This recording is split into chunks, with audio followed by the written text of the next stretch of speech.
I guess I could start off the question. Yeah. Okay. Um, yeah. I mean, like, I guess being queer and like our own environmentalism and just navigating those spaces, like, how has it been incorporated in your own work? Because I feel like a lot of us, in the queer environmental movement, there are a lot of us, but we're not being represented. Exactly. Yeah, no, 100% agree on that. For me personally, like just being like a non-binary person in general, it's just like I feel like as a queer person, you have to like discover and figure out who you are in terms of Mm-hmm. that community, but then as well discover who you are in the environmentalist movement. Mm-hmm. And in general, it's kind of bringing those two together and advocating for your LGBTQ plus brothers, sisters, and everyone in between, Mm-hmm. but also advocating for environmental justice, environmental and showing that like climate change is real. So for me personally, it's just been kind of figuring out a way to bring both of those together. And then Mm-hmm. with like IE, it's like amazing because it's like there's so many different bodies of life. There's so many Yeah. different vast array of people that me being like the social media intern, it's awesome, amazing getting to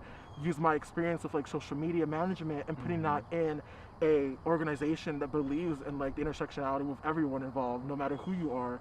So I Mm-hmm. just feel like in general, that's kind of like been my whole experience with that. But what about you? And then with Queer Brown Vegan as well, like Mm-hmm. how has that been? Yeah, I think it's just been mainly focused at the fact that, queer ecological traditions have often been erased, and Mm, identities in this environmental movement, mainly especially two-spirit individuals, yes. have always existed in modern environmental movements. However, they've just been erased and whitewashed. And so I think part of my work is to really recognize and honor the fact that queer people are not necessarily new to this movement, but have Mm, always existed through intersectionality work, and such as IE really emphasizes the importance of queer identities in this movement.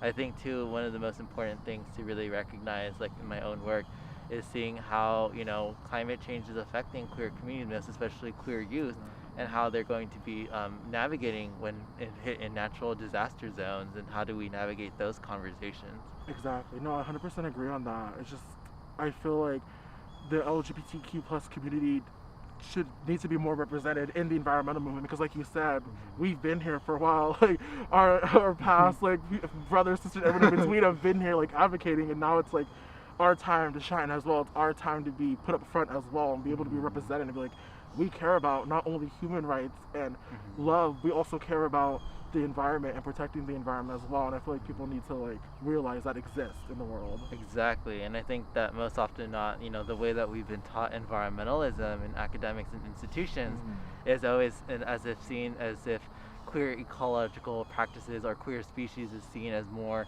natural, more free flowing, Yes. more fluidity, whereas if our sexualities and identities are seen as not natural or not normal. Mm. So how do we continue to challenge those narratives and rhetorics for those who are in those programs and in those institutions, learning about rampant homophobic, transphobic remarks that are being used.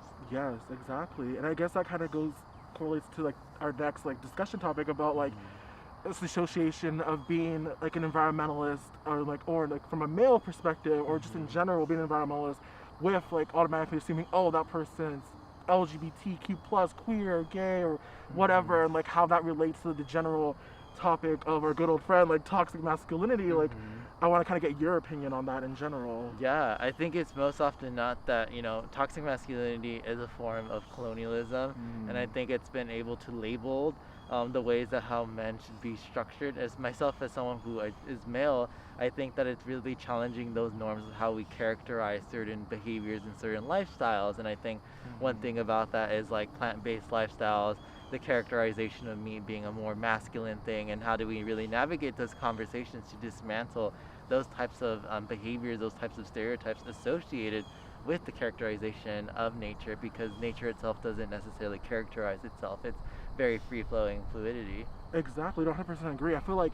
in society we have this such ideology of a tough man, like eating meat, like eating, Mm-hmm. being a carnivore, just eating like meat, Mm-hmm. meat, meat. And then when you would see a male who is a plant based diet, and they're like, oh, that's like so gay, or oh, that's just like, Mm-hmm. oh, they're like LGBTQ plus, just because of like the stereotypes that people create in their mind. And I'm like, it's 2020. I'm like, why are people still on that ideology? I'm like, we're moving forward in so many other ways. Like, why are people still thinking that oh like it's gay or oh it's like LGBT like they're gay if like they're like eating this I'm like why Mm-hmm. like Yeah. it's healthy for you like you having just a full-on like meat diet is not the best thing for you in general. So it's like people need to realize that toxic masculinity exists, and the people that are like saying these things also need to realize maybe they don't think it's toxic masculinity, but essentially it is. Like, you're trying to put people into boxes because you think they're less masculine than you, they think you're this or that. And like, for me, like, I realize like I'm male presenting, and like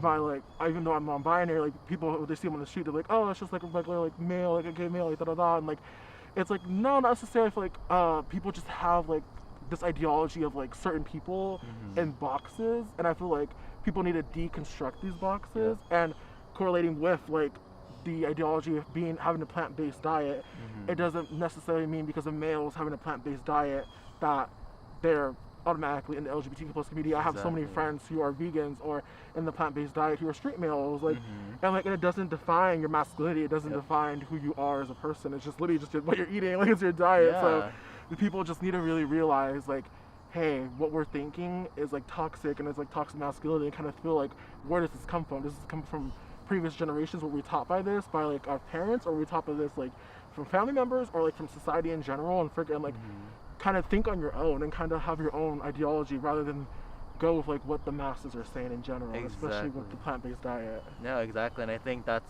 the phrase that I think a lot of people use sometimes, is that dismantling white supremacy that is rooted in toxic masculinity is environmentalism, because we are challenging these types of notions and rhetorics that have been instilled and ingrained into us, similar to themes of overconsumption, of that we don't necessarily think about these things, but we don't.